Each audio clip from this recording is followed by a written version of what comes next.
오늘 내용의 기본 기초는 하나님의 은혜로 2002년에서 2007년 제가 달라스 신학교에서 Dallas Theological Seminary 거기서 박사 논문의 내용이 기초가 되어 있습니다.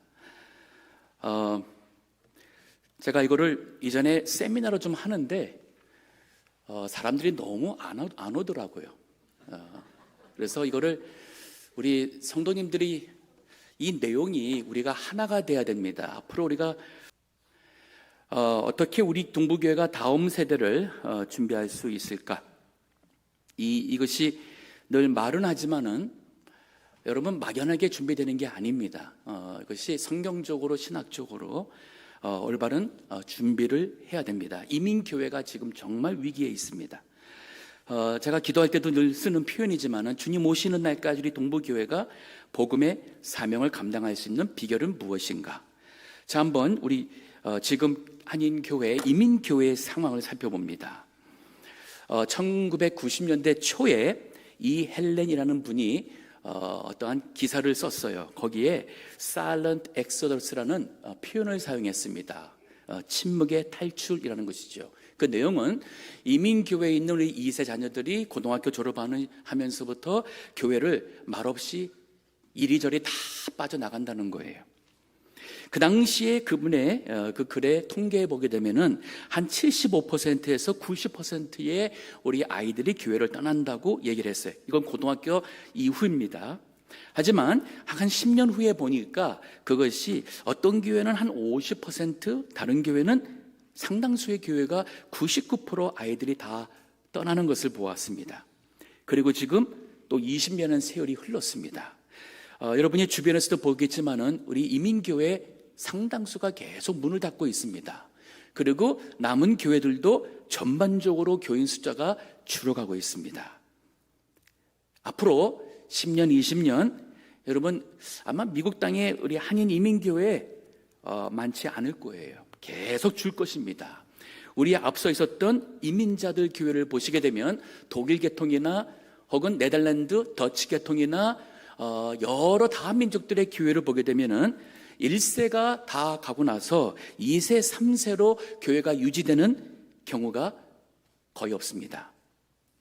그럼 우리 동부장로교회의 2, 3년 미래를 어떻게 준비를 해야 될까요?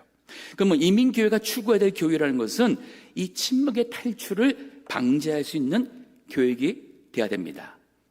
그리고 우리 자녀들에게 2세, 3세 코리안 아메리칸 크리스천들에게 이민자 됨의 의미가 무엇이냐? What does it mean to be an immigrant? 그 도전을 성경적으로 우리가 답을 찾을 수가 있겠는가? 또 우리 코리안 아메리칸 크리스천으로서의 그 의미와 정체가 무엇인가?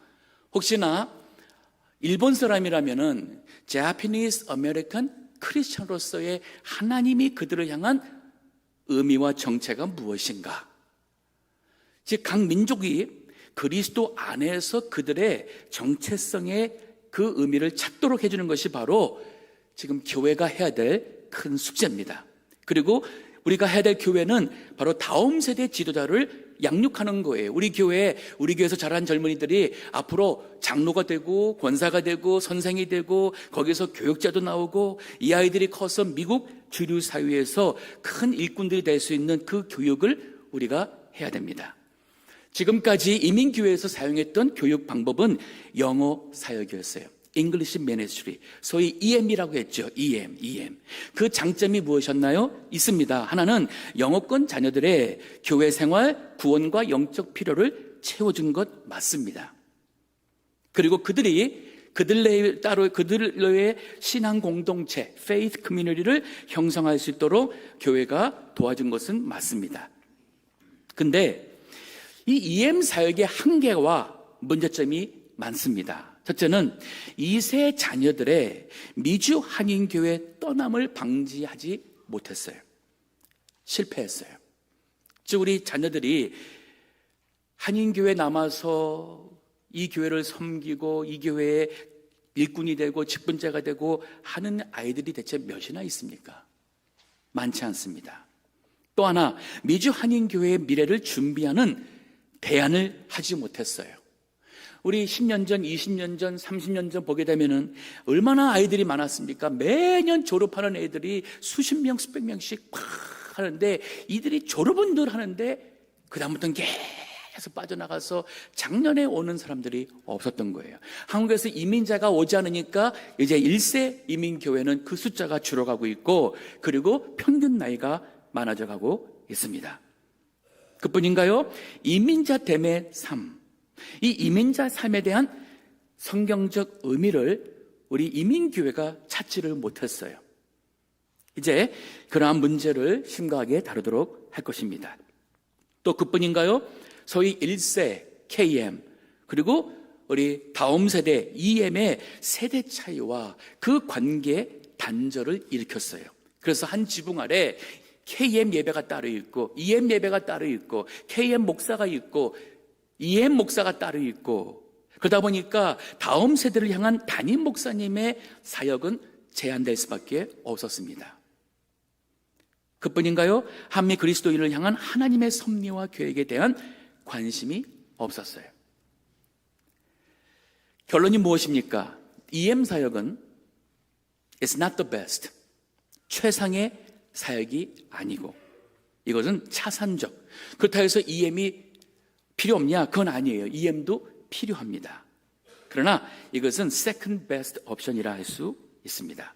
그러면 이제 성경적인 모델을 할 수 있고, 신학적으로 맞고, 지금 우리가 아까 선에서 말했던 그 문제와 모든 것을 풀어나갈 수 있는 교육 모델은 한미 그리스도인 정체성 신앙 교육이라 할 수 있어요. 이거는 Korean American Christian Identity Faith Education.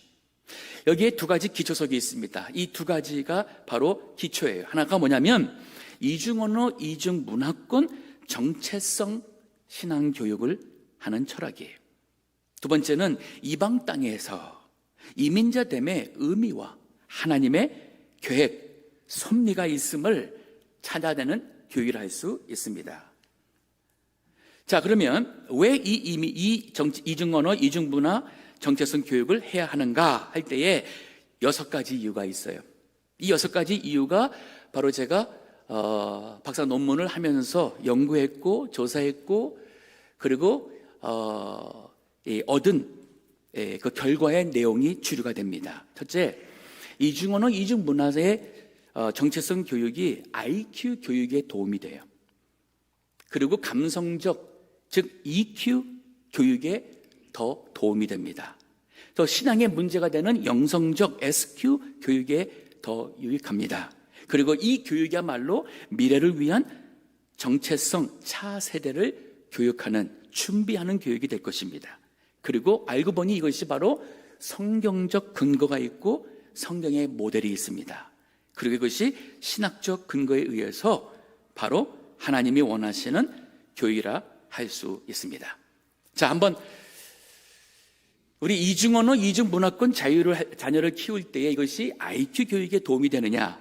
우리 어른들 그저 영재 교육하면은 다 그냥 깜빡 죽죠. 그냥 그래서 비싼 과외 공부 다 하는데, 그렇게 안 해도요, 우리 아이들 어릴 적부터 이중언어에 하게 되면은 이 아이들의 지능 개발에 훨씬 도움이 됩니다. 이 이중언어, 다중언어 교육이 지능 개발에 얼만큼 유익한가 하는 이 연구가 된 것은 올해가 아니에요. 그리고 1962년에 이 불어 영어를 사역하는 그 2세 아이들에 대해서 연구를 한 것이 나오는데, 그 연구에서 보게 되면은 다중언어를 구사하는 사람일수록 지능 개발에 큰 유익하다는 거예요. 그러면서 그 책에 보면은 그 이유를 설명합니다. 즉 언어는 language is a tool of thought. 즉 언어라는 것은 생각의 연장이라 하는 표현이 있어요. 즉 내가 생각하는 것을, 요 생각을 요 말로 표현해야 되는데, 내가 아는 언어만 가지고 있으면 그 언어 수준에서 표현할 수 있는 게 있고 표현 못하는 게 많아요. 근데 여러 언어를 알면 할수록 한 언어로 표현할 수 없는 것을 표현할 수 있는 그러한 우리 지능 개발에 도움이 된다는 것입니다. 예를 들어서 코드 스위칭, 이거를 언어 코드 전환 능력이라 할 수 있어요. 1970년대에 이민 오신 분들이 대부분 아마 한글 교육을 안 했을 거예요. 어느 권사님이 1970년대 초에 이민을 왔어요.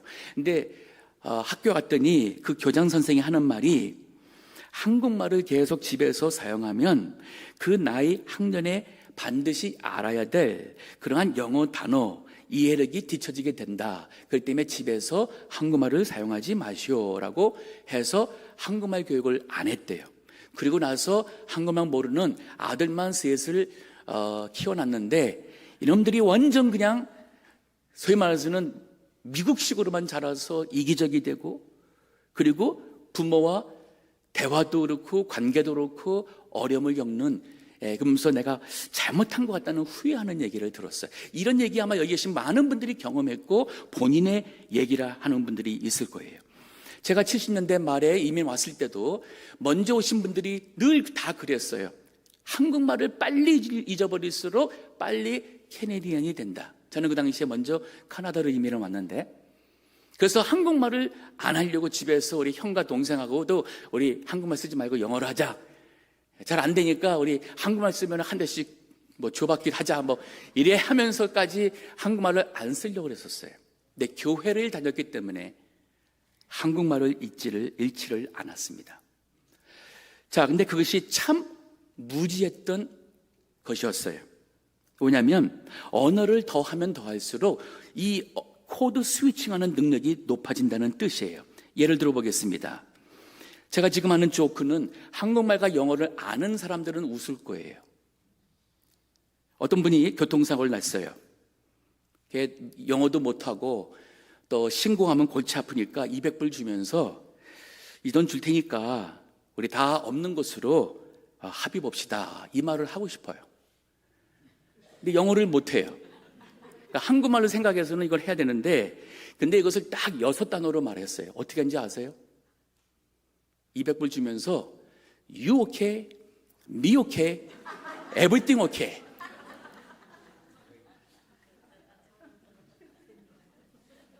이게 바로 언어가 가지고 있는 이 바로 코드 전환 능력입니다.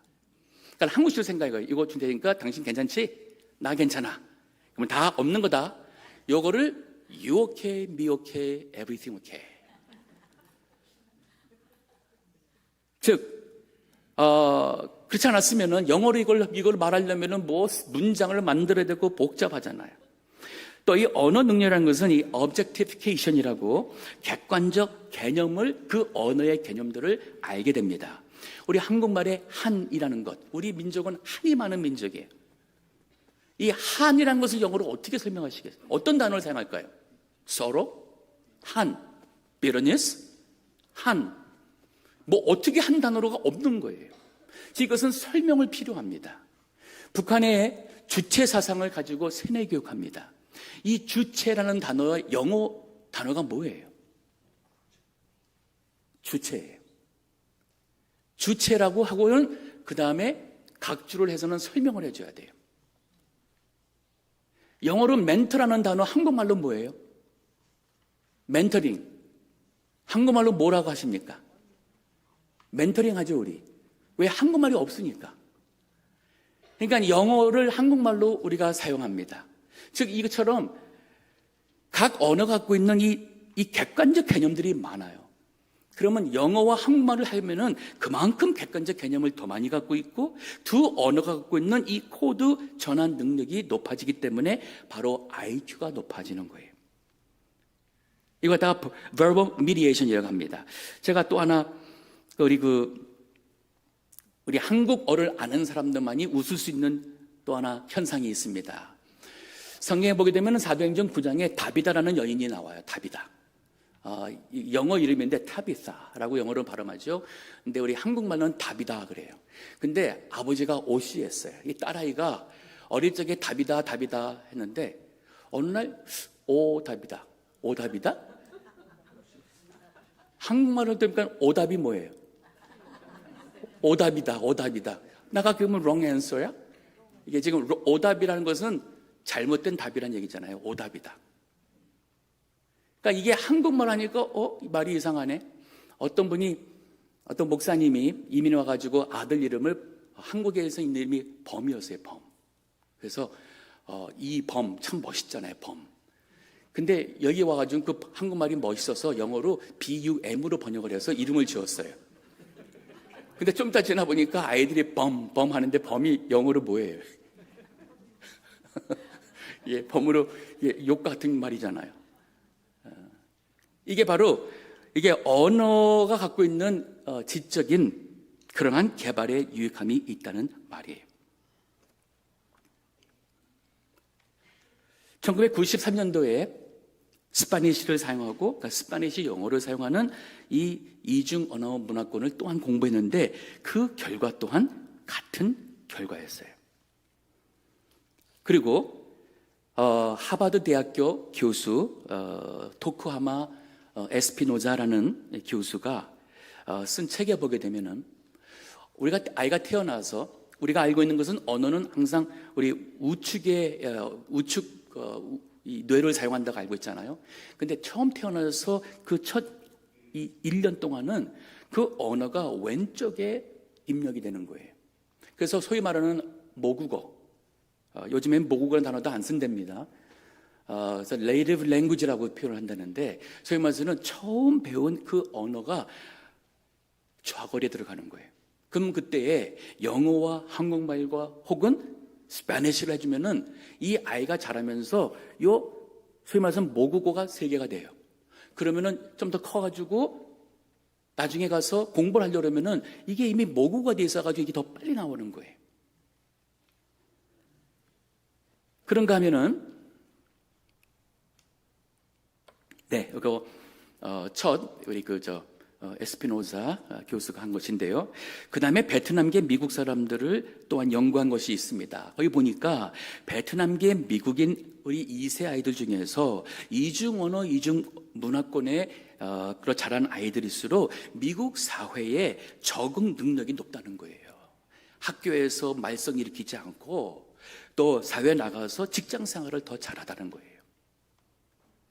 그리고 또 하버드대학교의 하워드 가드너라는 교수가 쓴 책에 보게 되면은 우리가 IQ 검사하면은 그 뇌의 지능만 한다고 생각하잖아요. 근데 이 뇌의 지능, 소위 우리가 알고 있는 여러 그 지능이 7가지로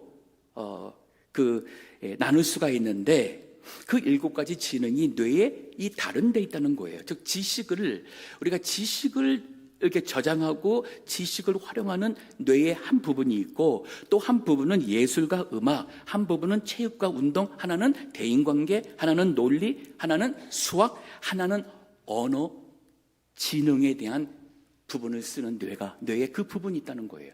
즉 우리가 언어를 더 공부하면 할수록 뇌의 한 부분이 그쪽은 더 개발이 되는 거예요.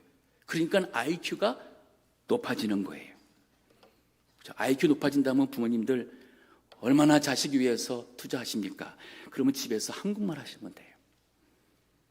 자, 그러면 이거를 실질적으로 우리 커뮤니티에 적용할 때 정말 그런가? 우리 한국어를 구사하는 아이일수록 학업 성취가 달라지는가 하는 것을 연구를 했습니다. 여기 보게 되면은 여기 지금 도표가 나오죠. 2세 아이들, 물론 영어는 다 완벽합니다. 차이점이라면은 한국말이 능통하냐? 그게 바로 왼쪽 파란색이에요. 그리고 한국말은 그냥 중간 보통한다. 이게 바로 빨간색이에요. 그리고 한국말이 아주 못한다 혹은 잘 못한다 하는 게 바로 흰색. 중학교 때 왼쪽에 있는 이 세 비교한 것은 중학교 성적입니다. GPA가 중학교 때 한국말 잘하는 아이들은 학교 성적이 평균 3.6이었어요. 한국말 보통한 애들은 3.4. 한국말 아예 잘못하는지 못하는 애들은 중학교 때 성적이 3.3이었어요. 고등학교 때 가서 보니까 그것이 차이가 더 납니다. 고등학교 때 한국말 잘하는 우리 2세 아이들은 3.7이었어요. 그리고 보통한 애들은 3.4, 한국말 못하는 애들은 3.2. 대학교 가서 그 차이가 더 많습니다. 대학교 가서 한국말 잘하는 우리 2세 아이들의 대학교 성적은 GPA가 3.4였어요. 근데 보통한 애들은 2.7, 한국말 못하거나 안 하는 애들, 이런 애들은 2.5였어요. 그러니까 이게 우리 이중언어, 이중문화권의 신앙교육이 이렇게 IQ 교육에 도움된다는 사실. 요거는 우리 2세 아이들이 대학교, 고등학교 졸업하고 대학교 가느냐 안 가느냐 할 때에 맨 왼쪽 같은 경우에는 한국말을 잘하는 2세 아이들은 약 78%가 대학교 갑니다. 그리고 보통한 애들이 72%, 그리고 한국말 잘 못하거나 안 하는 아이들이 2세가 한 54% 대학 가는 차이점을 보였어요. 우리 이중언어, 이중문화권의 아이들일수록 사회 나와서 직장 잡는 게 유익합니다.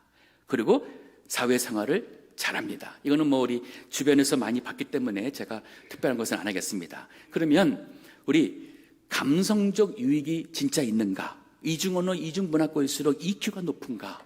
한마디로 말하면 부모와 우리 2세 자녀들의 관계는 어떠한 차이가 있는가? 보게 되면 우리 아까 봤던 것처럼 도표가 있으나 왼쪽 같은 경우는 아버지를 respect, 존경한다 할 때에 한국말을 잘하는 2세 아이가 높아요. 그리고 한국말을 못하는, 아니 안 하는 2세 아이가 아버지 존경하는 것이 더 낮았어요. 두 번째에 있는 세트는 엄마를 존경한다는 거예요. 역시 한국말 잘하는 아이일수록 엄마 존경하는 것이 높습니다. 그리고 세 번째 도표, 막대기 도표는 getting along with father, 아버지와 잘 어울린다. 이것도 한국말 잘하는 애일수록 더 높습니다. 그리고 네 번째는 엄마와 잘 어울린다. 근데 이거를 제가 조사하면서 보니까 이것이 조금 이렇게 좀 불쑥다성한 이유 중에 하나는 이 문제는 언어를 넘어서서 엄마 아빠가 이혼했느냐 안 했느냐, 엄마 아빠가 교육 수준이 어떤가, 또 무슨 직장이 있느냐, 이사를 얼마나 많이 다녔느냐, 여러 가지 부부 관계에 있어서 얼마나 관계가 좋냐에 따라서 이거는 변수가 더 많은 것을 보았어요. 그럼에도 불구하고 이중 언어 하는 아이들일수록 부모와 관계가 비교적 높은 것은 사실이었어요. 자, 그러면 EQ가 높다는 것은 타 문화에 잘 적응한다는 것이 뜻이 됩니다. 즉 다른 문화권에 가서도 어떠한 이렇게 마음이 닫혀지고 차별하고 이렇게 하는 게 아니라 잘 적응하느냐, 이거는 증거가 바로 뭐냐면 선교팀을 보내보면 알아요. 선교하시는 분들이 한국에서 오시는 선교팀과 미국의 이민교회에서 보낸 우리 젊은이들의 선교팀을 오랜 세월 맞다 보니까 비교가 된다는 거예요. 한국에서 오신 선교팀, 즉 뭐냐면은 한 문화만 아는 사람들이잖아요. 이 사람들은 와가지고 첫 번째 음식을 잘 적응을 못한다 그래요. 근데 우리 여기 이민교회 우리 아이들 여기서는 비교적 그 현지의 음식을 잘 먹어요. 잠자리에 대해서 한국에서 온 팀은 여기서 어떻게 자라고 그러는 거야, 나 여기서 못 자, 이런 사람들이 많은가 하면 여기 이 이민교회에서 간 우리 이중언어 문화권 속에 있는 아이들일수록 거기 가서 아무 데서나 비교적 잘 잡니다. 거기 있는 사람들과 가서 말 걸고 어울리고 하는 것, 일단 영어가 되다 보니까 우리 이중문화권의 자녀들이 훨씬 더 뛰어나다는 거예요. 즉 이 선교를 하는 데 있어서 이민교회의 성도들이, 자녀들이 선교를 더 잘한다는 거예요. 이게 바로 EQ가 높다는 증거입니다. 그뿐인가요? 대인관계는 어떨까요? 예의는 어떨까요? 또 정서적인 안정은 어떨까요? 여러분, 우리 2세 아이들 대해보면서 인사도 할 줄 모르고 어른 봐도 그냥 쑥 지나가고 하는 청년들과 보면은 안녕하세요 인사하고 웃을 줄도 알고 이렇게 말을 걸려면 좀 하는 애들하고 차이점 느껴본 적 없으세요? 저는 차이점 많이 느껴봅니다. 대개 이중언어와 이중문화권 속에 있는 2세 아이들일수록 예의가 조금 더 바르죠. 인사성이 있습니다. 그리고 그런 자녀들이 부모님께 효성 혹은 효심이 더 높다 할 수 있습니다. 우리 교회에서도 보면은 그런 친구들이 교회 생활을 적응을 더 빨리 하고 적응을 잘합니다. 이게 바로 EQ가 높다는 뜻이에요. 노년에 효도받으려면은 한국식으로도 조금 키우는 것이 좋을 것 같습니다. 용돈도 좀 내놓으라 그러고, 이 미국식은 용돈을 안 줘요. 자녀들이 잘 살아도 내 돈은 내 돈이고 아버지 돈은 아버지 돈이고 이런 식의 개념이 있어가지고 우리 한국식은 또 이렇게 용돈도 잘 주죠. 자, 그러면 영성의 관점에서 봅니다. 우리 이중언어, 이중문화권의 교육을 하는 것이 과연 신앙에 도움이 되느냐? 이것은 바로 현영수 박사의 논문이 바로 이것에 대한 연구였어요. 그리고 한국 책으로 번역이 되었습니다. 종교와 문화라는 책으로 번역이 되었는데 거기 내용 보게 되면은 미국에 사는 우리 자녀들, 그런데 얼만큼 한국적이냐, 즉 한국말과 한국의 문화와 한국의 풍속을 이해하며 한국적인 예의를 갖춘 이런 아이들과 그렇지 않고 미국에 완전 동화된 아이들, 어세밀레이트 돼가지고 미국화된 아이들과 이 연구를 한 거예요. 결론이 뭐냐면 미국에 살고 있지만은 한국적인 정서와 그런 한국적인 가치와 그러한 정체성을 가지고 있는 아이수록 예수님 영접하는 확률이 높다는 거예요. 교회 생활을 더 잘한다는 거예요. 교회에서 봉사를 더 잘한다는 거예요. 교회를 떠나지 않고 머무는 그 확률이 높다는 것이 바로 그 논문 결과였습니다. 그 다음, 아까 우리 서로에서 말했던 2세들 교회 탈출을 예방할 수 있는 가장 좋은 것은 EM 사역이 아니라 우리 코리안 아메리칸 크리스천 아이덴티티에서의 신앙 교육입니다. 자, 연구 조사 있습니다. 이게 바로 뭐냐면 우리 텍사스 그 달라스라는 도시가 있고 거기서 한 60마일 떨어진 포트워스라는 도시가 있어요. 거기에 한인교회가 한 200교회가 있습니다.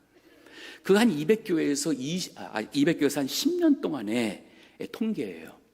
이 통계인데 그 교회에 영어 사역이 없습니다. EM이 없어요.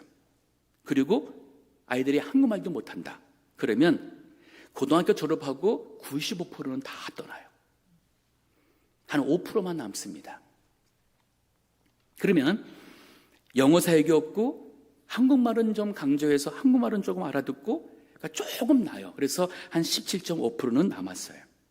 근데 영어 사역이 있습니다. 즉 고등학교 졸업하고 대학부에 영어로 하는 대영어 예배가 있다 보니까 거기 가서 정착해서 그래서 교회 떠나지 않는 비율이 확 높아졌어요.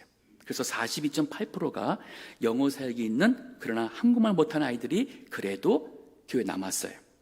그리고 영어 사역이 있고 한국말을 강조하고 한국말을 잘하는 아이들이 많은 교회일수록 한 50%는 교회를 떠나지 않고 남았어요.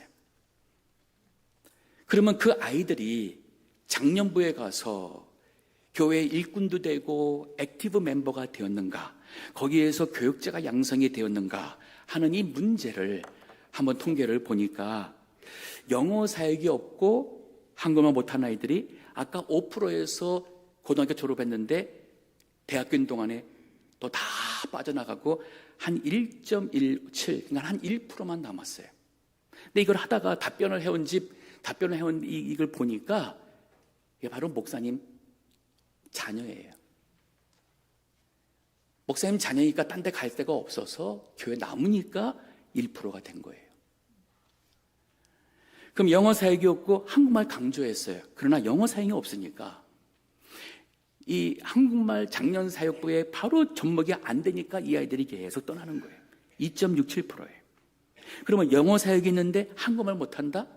3.88만 남고 또 다 떠났어요. 그럼 아까 대학부에서 EM 사역이 있는데 그 아이들 다 어디 가느냐? 예, 떠나가는 이것이 조금 길어진 거지, 조금 더 있다가 떠나는 거지, 다 떠나는 거예요. 그러니까 2세, 왜 이민교회에 우리 2세 아이들이 이렇게 보이지 않느냐? 그 이유가 바로 여기서 있는 거예요. 그러면 영어 사역이 있는데 EM이 있어요. 그리고 한국말도 하고 한국말 강조했습니다. 그러면 약 4분의 1은 남았어요. 그러면 거기서 교육자가 얼마큼 나왔습니까? 처음 두 케이스, 영어 EM이 없는 그 케이스는 10년 동안 달라스 포트워스에 있는 200교회에서 교육자가 한 명도 안 나왔어요. 한 명도 안 나왔어요. 지금 목사님들이 10년 목회한 동안에 그 교회에서 신학교 간 학생이 한 명도 없다는 거예요. 그럼 영어 사역이 있습니다. 그러나 한국말 못하는 우리 2세 아이들 0.5%예요. 근데 이게 보니까 어느 교회에서 하나인가 둘이었던 것 같아요. 그나마 그래서 0.5%가 된 거예요. 그러면 영어 사역이 있는데 한국말을 강조하는데도 불구하고 1%가 되지 못했어요. 그렇기 때문에 우리 2세 교육자가 없는 거예요. 우리 이민교회에 지금 소위 말해서 세대교체가 많이 일어나고 있습니다. 근데 그 세대교체할 때에 그 후임으로 오신 목사님들이 2세 목사가 몇 명이나 있나요? 거의 없어요. 한국에서 유학 오셔가지고 여기서 신학 공부하시고 그래서 한국적이지만은 그래도 영어도 하시고 미국도 조금 아시고 실력과 능력과 영성이 있는 분들이 그 후임으로 갔죠. 한 1.5세대, 저 같은 경우도 한 1.5세에 가깝다고 볼 수 있는데 이런 제가 젊었을 때는, 그러니까 젊다는 얘기는 이때는 밸류가 높았어요. 왜? 영어 한다고. 근데 이런 교육자가 많지가 않았잖아요. 지금 이게 과거에 뭐 얘기했지만은 지금 우리가 그 당시에 염려했던 미래에 우리가 와 있어요. 이제 앞으로 10년, 20년 후는 정말 우리 눈에 보이기에 아주 확연히 다르게 이민교회는 큰 어려움과 위기를 겪을 겁니다. 여기에 그거를 비교한 겁니다. 시간이 없어서 일일이 다시 한번 보지는 않겠습니다. 즉 뭐냐면은 우리가 고등학교까지는 우리 아이들이 부모님 따라서 교회는 와서 주일학교 다녔어요. 이제 대학교 가면서 자유가 주어집니다. 선택이 주어집니다. 목소리가 커졌어요. 교회 가자 그러면 싫어요. 가야지. 엄마 아빠나 가세요. 부모님이 찍소리 못하는 그런 가정이 얼마나 많아졌습니까? 이런 아이들이 교회를 안 가는 거예요. 자, 이게 지금 우리 현실입니다. 그러면 이제 이 이중언어, 이중문화권의 정체성 교육, 제가 하는 이 모든 것이 제가 시간이 된다면 유대인의 경우를 통해서 보게 되면은 유대인은 이미 수천 년 이거를 해와서 우리에게 검증해 줬어요. 그러니까 이게 정말 is it really good? Does it really work? 이게 정말 이게 좋고 이게 한 거냐? 유대인들을 보게 되면은 이미 그들이 우리한테 모델이 되었어요. 자, 이 정체성 교육이 뭐냐면, 즉 자신의 어떤 코리안 아메리칸 크리스천으로서의 정체성에서의 교육이지 않습니까? 이게 중요한 게 뭐냐면 우리 미국 사회가 계속 변화가 일어납니다. 근데 이 변화 중에는 두 가지가 있어요. 하나는 구조적인 변화와 하나는 문화적인 변화가 있어요. 구조적인 변화는 것은 뭐냐면은 지금 계속 공부할 게 많아집니다. 과거에는 아날로그 시대가 있었고 디지털 시대가 있었고 스마트폰이 나타나가지고선 세대가 완전 바뀌어버렸죠. 아직 여기 계신 분 중에서 스마트폰도 못 사용하시는 분들은 그만큼 구조적 변화에 적응을 못 하시는 분들이에요. 근데 지금은 또 인공지능이 나와서 AI 시대가 돼가지고 이제 또 엄청난 변화가 일어나고 있습니다. 그러면 미국 살아가는 우리 자녀들이 이러한 미국의 구조적인 변화에는 거기에는 동화가 돼야 되는 거예요. 즉 학교도 가서 공부 잘해야 되는 거고 학문도 연구해서 거기에 전문인이 돼야 되는 거예요. 그래서 정치인도 되고 학자도 되고 기업가도 되고, 근데 문화적인 동화에 있어서는 해서는 안 되는 게 바로 정체성 교육이에요. 즉 I'm a Christian, 나는 기독교인이야. 나는 우리 할아버지 때부터 받은 우리 가정의 이 신앙적인 가치, 우리 부모님이 가졌던 우리 코리안으로서의 우리 예의 범절, 우리 코리안으로서의 어떤 그런 이 가치, 아메리칸의 가치, 크리스천의 가치를, 이걸 문화적인 이 가치를, 요거는 세상이 아무리 변해도 신앙의 기초에서 이거는 유지하고 동화를 이루지 않게 하는 게 바로 정체성 신앙 교육이에요. 예를 들어서 성경에 다니엘이 나와요. 다니엘이 포로로 갔습니다. 바벨론 왕궁에서 공부할 수 있는 기회가 줬어요. 3년 동안 공부만 잘하면 이제 출세하는 길이 열렸어요. 근데 거기서 공부 열심히 잘했습니다. 근데 거기 있다 보니까 왕이 마시는 포도주를 마시고 왕이 먹는 음식을 먹어야 되는데 이게 바로 우상에게 준 우상의 제물들이 있는 거예요. 그래서 다니엘은 왕이 먹는 음식, 포도주 많은 것을 거부했어요. 이게 바로 구조적인 동화는 열심히 공부해서 바벨론만을 배웠지만은 문화적인 동화를 하지 않으려고 한 거예요. 하나님은 그러한 다니엘을 귀하게 여기시고 그가 세상에서 출세하고 크게 쓰임받게 했죠. 우리 미국의 조 리버벤이라는 상원의원이 있었습니다. 연방 상원의원. 누군지 아시죠?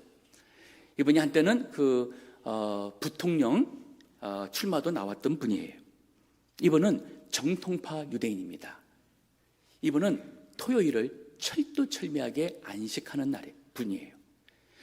유대인들은 금요일 6시부터 저녁, 그리고 토요일 저녁 6시까지를 안식일로 지킵니다. 이분은 이 시간대에는 상원에서 어떠한 안제가 있고 무슨 미팅이 있고 뭐든 절대로 안 갑니다.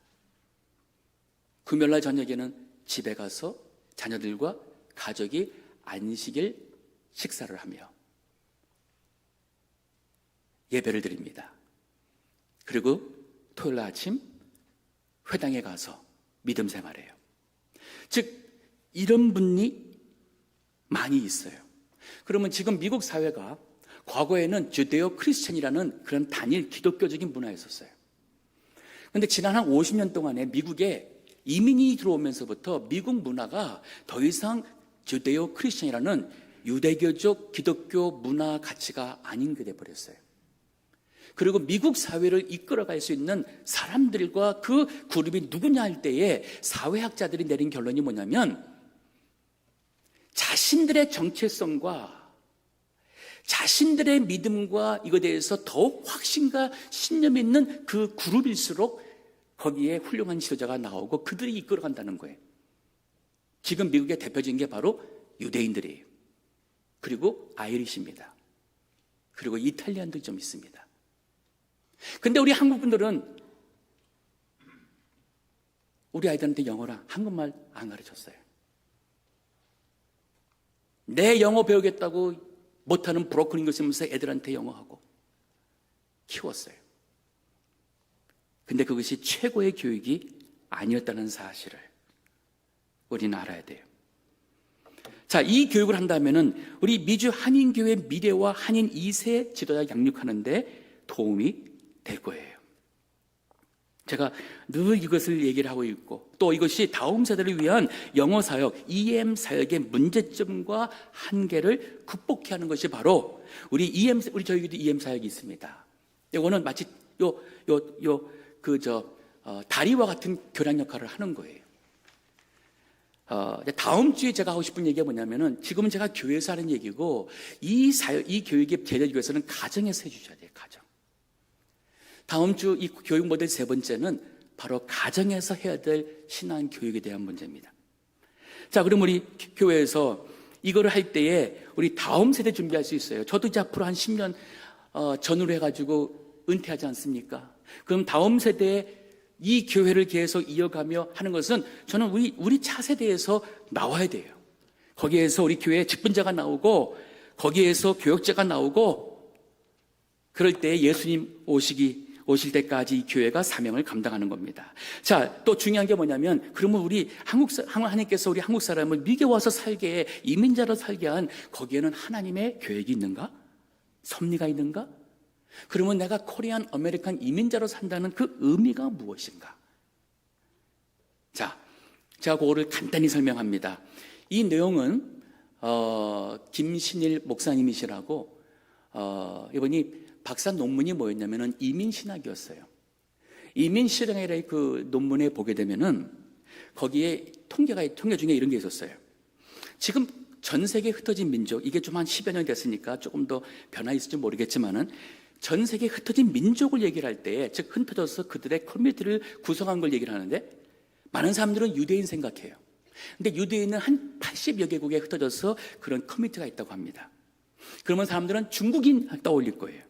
맞습니다. 중국이 두 번째로 많이 흩어져 있습니다.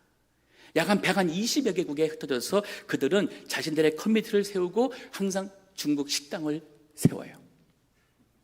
근데 더 많이 흩어진 민족이 한국 민족인 거예요. 한국 민족은 한 130여 개국에 흩어지고, 흥미로운 것은 한국 사람들은 흩어져 가지고 하나의 몇십 명이 모여서 커뮤니티를 이루면은 항상 교회를 세워요. 그냥 이상하지 않아요? 이게 하나님이 하시는 일이 아닐까? 이게 하나님의 섭리라는 거예요. 자, 보세요. 실제로 그래서 한국이 기독교 받은 지가 이제 한 140년 되지 않았습니까? 근데 한국이 이 기간 동안 선교사를 받던 나라가 선교사를 파송하는 국가로 됐잖아요. 미국이 아주 월등 앞선 1등 국가고, 그리고 한국이었어요. 근데 지난 몇 년 동안 브라질이 차고 올라왔다 그래요. 그래서 제가 확인해 보니까 정말 브라질이 2등으로 올라와 있어요. 브라질 한 4만 명 선교사를 파송했다 그러고, 한국은 한 3만 5천 명 파송했다 그래요. 근데 여기 통계에는 이민교회에서 파송한 선교사가 포함되어 있지가 않습니다. 자, 그러면 우리 미래를 위한 우리 코리안 아메리칸 이 크리스천 정체성 이 교육을 한다 할 때에 어떤 의미가 있느냐? 이거는 우리 지난 한반도의 140년의 역사를 보셔야 돼요. 요거는 또 하나의 그 세미나 대역이 되겠지만 간단하게 설명한다면, 원래 우리 한국이 우리 대원군 때도 그랬지만 쇄국 정체를 썼잖아요. 우리 한국은 배타하는 민족이었어요. 왜? 항상 시달렸으니까. 지난 이 반만 년, 한 5천 년 역사 속에서 우리 한국은 항상 시달려서 처음 한국을 봤던 이 선교사들이나 이런 분들이 한국을 hermit nation이라고 그랬어요. hermit nation. 이거는 뭐냐면 운둔하고 있는, 숨어 있는 국가라는 표현을 썼었어요. 그만큼 우리 한국은 지난 이 반만 년 역사 속에서 우리 한국은 한반도에서 이렇게 늘 그저 살았지, 우리끼리만 잘 싸웠지, 우리가 뭐 일본과 싸워서 정복하든지 중국과 싸워서 뭐 러시아와 싸워서 정복하고 한 민족이 아니었잖아요. 근데 지난 140년 동안 여기에 변화가 일어났어요. 하나님께서 어떻게 했습니까? 일본을 들어서 한국을 침략해 함으로써 한국 사람들이 만주로 도망갔죠. 일제하에서 살기가 힘들어서 우리 한국이 하와이를 통해 하와이 그 농장으로 일꾼이 오기 시작하면서부터 우리 미국 이민이 물꼬가 터집니다. 동경으로 유학생활 갑니다. 러시아 시베리 사할린으로 많은 한국 사람들이 또 이동을 하게 됩니다. 스탈린 때에 우리 한국 사람들을 이 사할린에서 중앙아시아로, 그래서 지금 카자흐스탄, 우즈베키스탄에 있는 고려인들 다 그때에 간 사람들의 후손들이 다 흩어지게 되었죠. 1960년대 들어와서 독일의 광부로 간호사로 갑니다. 70년대 80년대 들어오면서 이 중동에 건축 바람이 불면서 얼마나 많은 한국 분들이 그 중동 이 지역에 가게 됩니까? 그 이후에 아시아로, 아프리카로 건축과 기업으로, 사업으로 한국 사람들이 지난 수십 년 동안 너무 잘 흩어지는 거예요. 거기에 우리 한국은 1970년대 65년도에 이민법이 개혁이 되면서 70년대 들어오면서 이민의 문이 열리고, 얼마나 많은 사람들이 70년대, 80년대, 90년대 1년에 수십만 명씩 이민을 오지 않았어요. 하나님께서 이렇게 온 우리 한인들을 어떻게 사용하십니까? 이 땅에 와서 우리가 범문화적 체험을 합니다. 크로스 컬처럴 익스피리언스를 갖는 거예요. 즉 다른 나라 가보지 않으면 겪지 못할 그러한 아프리카 사람들이 바로 우리 이웃에 있어요. 이슬람교를 믿는 중동 사람들이 바로 우리 이웃에 있어요. 각종 사람들을 통해서 여기 이 땅에 있는 우리 한인들은 다 문화와 다 종교와 이것을 경험해서 언제든지 맘만 먹고 선교가면은 선교사 준비가 금세 다 끝나버리게 되어 있어요. 하나님께서 우리 이민교회를 향해서 주신 이 선교 훈련이라 할 수 있습니다. 자, 아까 우리 읽었던 본문의 내용입니다. 이 창세기 12장 1절에서 나오는 이 내용은 이민신학의 소위 말하는 클래식한 본문이에요. 하나님은요, 성경 역사에 보게 되면은 하나님의 백성을 이민 가게 만들었어요. 이민 가도록 몰아가지고 하나님께서 하고자 하시는 일을 많이 했어요. 아브람도 그랬죠. 원래 아브람은 이라크 사람이에요. 메소포타미아, 이 티그리스 강하고 유브라데의 강 그 만나는 그 지역, 이 메소포타미아 문명이 있었던 이 우르라는 그 지역의 사람이에요. 근데 거기서 아버지 때부터 아버지가 우상을 섬기고 이 하나님의 신앙을 섬기니까 하나님이 아브라함을 내가 너에게 명한 땅으로 가라. 그리고 갈 곳을 모르고 간 곳이 바로 지금의 팔레스타인 가나안 땅이에요. 자, 그러면은 이 이민 신학의 2단계가 있어요. 하나님께서 이민자로 하여금 자기의 본토, 자기의 문화, 언어, 친한 사람, 모든 보호가 있는 그것을 떠나게 하는 이 떠나는 게 바로 이민자됨의 첫 단계예요. 근데 떠나고 보니까 새로운 이방 땅에 와서는 그 사람이 노바디예요. 여러분 혹시 서울대 나오신 분 계십니까? 스카이라고 있죠? 한국에서는 하면은 하고 또 대기업 다니고 근데 미국에 와서 나 서울대 출신이었는데 그거 가지고서는 하는 미국 사람 봤어요? 없잖아요. 즉, 이 땅에 와서는 영어 못하면 바보 같아요. 영어 못하면 한국에서 배웠던 모든 학문이나 전문 지식이나 자격증 영어 못하니까 결국 여기서 청소하든지 페인트하든지 막노동하는 것으로 이민 생활을 하게 됩니다. 이게 바로 이민자됨의 단계, 하나님께서 떠나게 하시는 거예요. 여호와 하나님을 떠나서 이 세상적으로 살던 것을 하나님이 떠나게 하시고, 그리고 새로운 약속의 땅에서 하나님은 우리가 변방 체험을 하게 하는 거예요. 이 마지널리티라는 것은 뭐냐면 더 이상 주인공이 아니에요. 그러면서 거기에 아브라함이 어떻게 했습니까? 가나안 땅에 와서 언어도 문화도 생속한 거기에서 그는 가는 곳마다 하나님을 예배하며 단을 쌓았어요. 이게 바로 뭐냐면 아브라함이 그 땅에서 더욱더 하나님을 의지하고 나는 여호와 하나님을 믿는 사람이요. 그래서 그 땅에 있는 사람들이 아브라함이 유보라 땅을 건너왔다 그래서 이 건너왔다는 뜻이라는 이 히브루라는, 그래서 히사 히브루, 그러니까 히브루인이라고 부른 거예요. 그래서 아브라함은 그렇습니다. 나는 저 먼 곳에서 여호와 하나님의 약속의 땅으로 온 히브리인이요. 그러면서 여호와 하나님을 믿는 그 사람으로서의 자신의 정체성을 재정립하는 것을 리인코퍼레이션이라고 할 수 있어요. 그럴 때 하나님이 뭐라 그랬어요? 너를 축복하는 자를 내가 복주고 너를 저주하는 자를 내가 저주하겠다. 땅의 모든 족속이 너를 인하여 복을 받게 될 것이라는 복의 통로로 만들죠. 즉 하나님께서 우리 5,000년 세월 동안 한반도에서 떠날 줄을 몰랐던 우리 한민족을 하나님께서 지난 100여 년 동안 이렇게 흩으시더니 여러분과 저는 우리는 이 미국 땅에 오게 되었어요. 이 땅에 와보니까 이 땅은 정말 너무 좋은 땅이에요. 선교하려면 영어를 하니까 선교하기가 벌써 한 절반은 먹고 들어가요. 이미 주변에 많은 이민자들을 보았습니다. 많은 세계 각국의 음식을 우리는 체험했습니다. 그리고 여기에서 하나님께서 코리안 아메리칸 크리스천으로서의 내가 이 땅에서 무엇을 위해 살아야 될까 하는 이 문제를 가지고 고민할 때에 우리가 할 수 있는 게 참 많아졌어요. 하나님 나라를 위해서 할 수 있는 게 참 많아졌습니다. 자, 빨리 이것이 성경적인 모델이라는 것을 성경의 근거를 통해서 설명하겠습니다. 제가 저걸 한번 읽어서 했는데요. 자, 그러면은 성경에 보게 되면은 부모가 자녀에게 신앙을 전수하고 가르치라는 것이 성경의 구약에 여러 군데 나오고 신약에도 나와요. 즉 그러기 위해서는 1세와 2세가 언어가 하나가 돼야 돼요. 그나마 우리 1세가 영어 좀 한다면은 그래도 신앙적인 대화를 할 수 있고 영향을 줄 수 있어요. 근데 그렇지 않은 경우에는 언어가 안 되니까 관계가 멀어지게 되고 그러니까 신앙 전수가 안 되는 거예요. 그래서 이중언어, 이중문화권 교육하는 게 좋아요. 영어 잘할 자신이 없으면은 자녀들을 한국말을 가르쳐서 한국말로 야단을 치고 신앙 교육을 해도 알아듣도록 하시면 되는 거예요. 바울을 보십시오.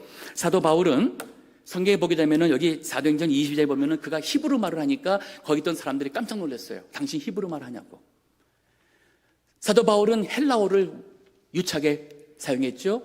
또 당시에 팔레스타인 지역에 살던 사람들은 아람어라는 것을 대화할 때 사용을 했었어요. 그러면 벌써 세계 언어를 하고 있잖아요. 근데 이 시대가 로마 시대잖아요. 당시에 로마 시대에 공부를 한 사람들은 다 라틴어를 배웠어요.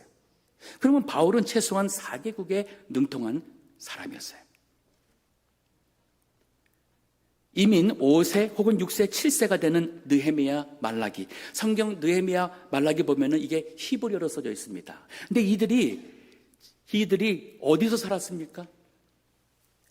이민자로 가가지고 바벨론 포로로 가가지고 그 포로 간 자의 후손에 해서 한 150년이 지난 이 시점에 그들이 여전히 이제 바벨론도 멸망하고 페르시아 왕국이 일어났는데 그 페르시아 살고 있음에도 불구하고 그들은 히브리어를 읽지 않고 그 히브리에 이 어로 써져 있는 이 성경책을 읽으며 그들은 여호와 하나님을 믿는 신앙을 지켜나간 거예요. 언어가 이렇게 중요해요. 그뿐인가요? 우리 성경의 학계, 스가랴, 이민 2세 혹은 4세까지 되는 사람들입니다. 이들도 완벽한 히브리어를 이중 혹은 다중 언어를 구사했던 사람들이에요. 모세는 어땠을까요? 모세도 애굽말 썼을 것이고 히브리말 썼을 것이죠. 최소한 모르드게는 어떻습니까? 에스도 어떻습니까? 당시 페르시아 시대니까 이 페르시아어도 사용했을 거 아니겠습니까? 그러나 그들의 모국어를 잃어버리지 않았어요. 예수님의 제자들, 그들도 3개국, 4개국어를 썼을 거예요. 디모데는 아버지가 헬라 사람이고 어머니는 유대인이었습니다. 그럼에도 불구하고 그가 신앙을 유지할 수 있는 것은 바로 그의 정체성이었어요. 신학적으로 봅니다. 교회론을 논의할 때에 우리 갈라디아서 고린도전서 보게 되면은 교회, 그리스도의 몸을 얘기할 때에 유대인과 이방인, 주인 혹은 종, 수구디아인, 즉 어떠한 예수님 믿으면 모두가 다 유대인이 돼야 돼. 문화적인 것은 중요하지 않아. 민족적인 것은 중요하지 않아. 그게 아닌 거예요. 어떤 민족에서 어떤 문화권이든 다 예수 믿어서 구원받았으면 그러면 그 문화에서 그리스도인으로서의 사명이 있다는 거예요. 천국에 갔습니다.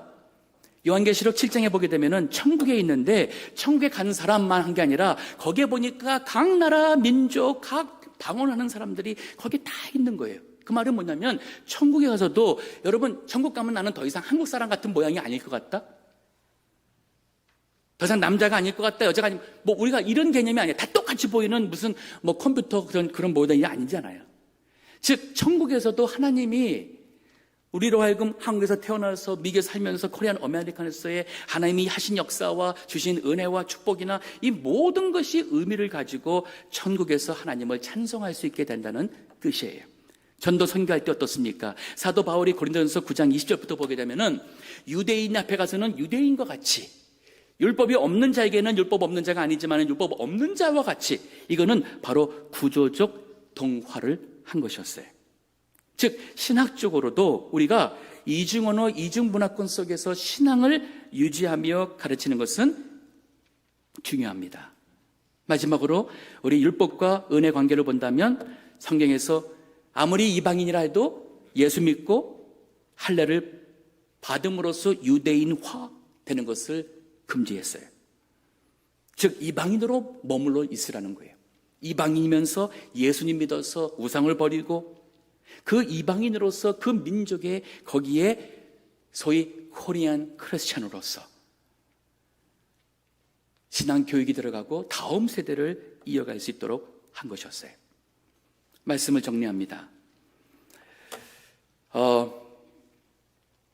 우리 동부교회가 앞으로 미래를 준비하고 우리 주변에 있는 우리 다음 세대들을 품고 그들이 훌륭한 사람으로 자랄 수 있고 주님 오실 때까지 복음 사용하기 위해서는 코리안 아메리칸 크리스천 정체성 신앙 교육하는 것이 답이에요.